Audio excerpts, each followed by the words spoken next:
চতুর্থবারের বাংলার মুখ্যমন্ত্রী হবে মমতা বন্দ্যোপাধ্যায়।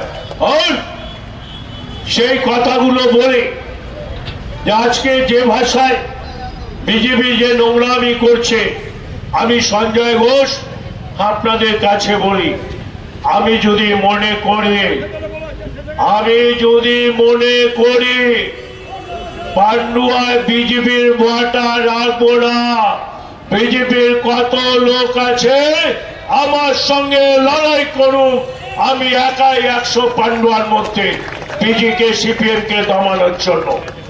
মোদী চলে গেল, নীরব মোদী চলে গেল, চেষষ্ঠী চলে গেল, আর টাকা নিয়ে শ্রাদ্ধ করছে। মোদীর শ্রাদ্ধ আর অমিত শাহ শ্রাদ্ধ আর বিজেপির শ্রাদ্ধ করছে, বিজেপির শ্রাদ্ধ করছে।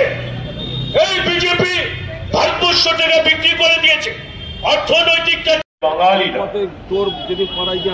এই পান্ডুয়ায় বাঙালির বাস, এই পান্ডুয়ায় নর্থ বেঙ্গলিদের বাস, এই পান্ডুয়ায় আদিবাসীদের বাস, এই পান্ডুয়ায় খ্রিস্টানদেরও বাস আছে। তাহলে কবির কথায় নানা ভাষা, নানা মত, নানা পরিধান, বিবিধের মাঝে দেখো মিলন মহান। এই ভারতবর্ষ দেশ স্বাধীন করবার যাদের মূল কান্ডারি, দেশকে ব্রিটিশের কাছ থেকে ছিনিয়ে নেওয়ার জন্য যাদের অগ্রভূমিকা, তারা হচ্ছে আমাদের বাঙালি। বলুন, এই দেশ স্বাধীন করবার জন্য আমার অফিসের কাছে যদি বিজেপি 2-4 পিস থাকে, শোনো, যদি কালকে আমার বাঙালির উপর অত্যাচার হয়, তাহলে এই পার্টি অফিসটা আমি পরশুদিন বন্ধ করে দেবো। বিজেপির আর পার্টি অফিস বলে পান্ডুয়ায় থাকবে না, এটা আমি চ্যালেঞ্জ জানিয়ে আপনাদের বলে যাচ্ছি। 7 জন যারা বিপ্লবী ছিলেন, তাদের মধ্যে বাঙালি ছিল 87 জন। দেশকে স্বাধীন করবার জন্য 87 জন বাঙালি শহীদ হয়েছিল। বাঙালিদের জন্য দেশ স্বাধীন হয়েছিল, গুজরাটিদের জন্য নয়, ইউপিদের জন্য নয়, আসামিয়াদের জন্য নয়, মধ্যপ্রদেশের জন্য নয়, তেলেঙ্গানা দেশের জন্য নয়, বাঙালিদের জন্য দেশ আজকে স্বাধীন হয়েছিল। 1947 সালে দেশ যখন স্বাধীন হয়েছিল, তখন কি বলেছিল?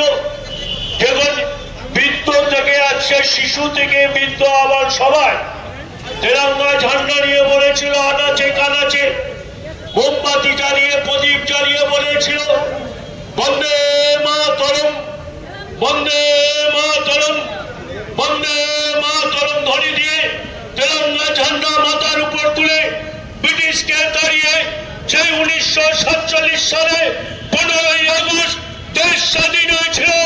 আর পরের দিন এই কুলাঙ্গারদের চাঁদ, এই বিজেপির চাঁদ, এই সিপিএম এর চাঁদ প্রকাশ্য দিবালোকে কাশ্মীর উপত্যকায় দাঁড়িয়ে লালকৃষ্ণ আদবানি, অটল বিহারী বাজপেয়ীর মতো, তখন ভারতীয় জনতা পার্টি ছিল না, জনসংযোগ ছিল, 2 জন ওদের সাংসদ ছিল, তারা কাশ্মীরের উপত্যকায় গিয়ে সেই কালো ঝান্ডা নিয়ে বলেছিল, এ আজাদি ঝুটা হ্যায়, ভুলো মত। তারা দেশকে স্বাধীন করতে পারেনি, স্বাধীন মেনে নেয়নি। কিন্তু আগে এসে এগিয়ে আসে এবং তীব্রভাবে একটা জনমত গঠন করতে চেষ্টা করে।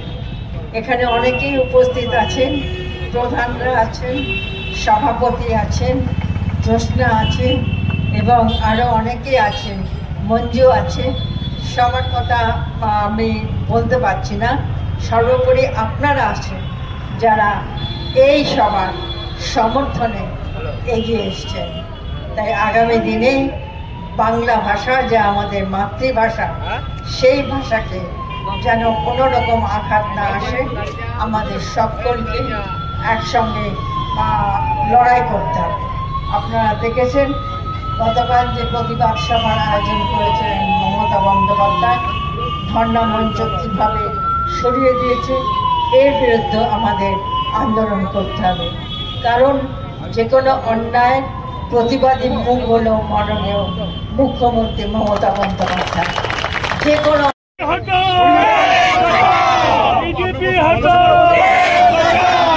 बीजेपी हटाओ, बीजेपी हटाओ, बीजेपी हटाओ, बांग्ला बीजेपी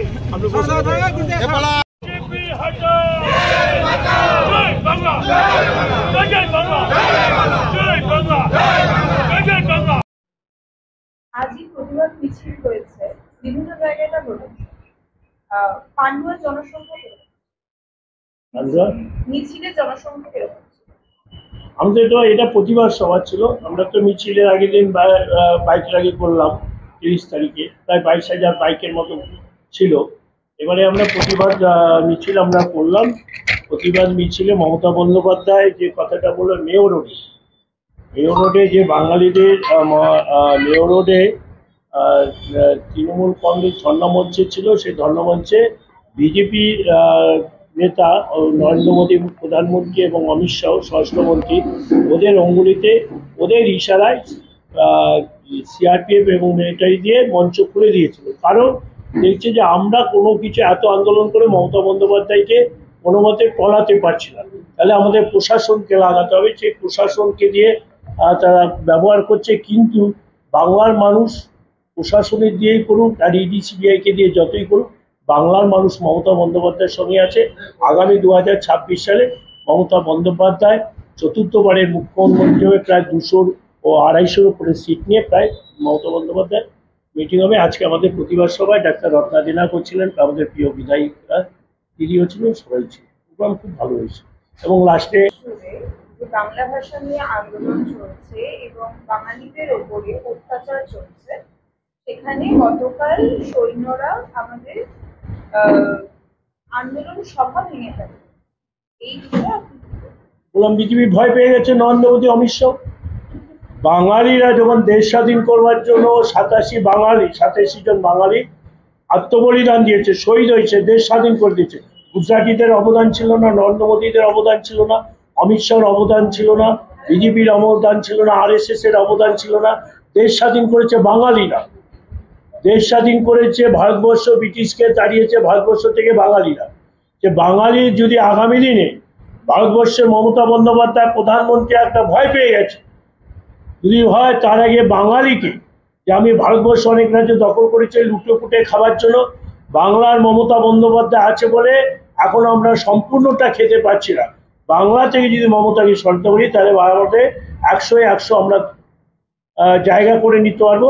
তাই মমতার উপর যখন ওদের প্রধানমন্ত্রী বলুন, স্বরাষ্ট্রমন্ত্রী বলুন, মুখ্যমন্ত্রীরা ওদের বিজেপি শাসিত যখন কিছু করতে পারছে না, প্রশাসনকে এখন দ্বারস্থ হয়েছে। আমি তো প্রথমেই বললাম, বাঙালি যখন গর্জে উঠবে, নরেন্দ্র মোদী প্রধানমন্ত্রী আর অমিত শাহ পালানোর রাস্তা খুঁজে পাবে না।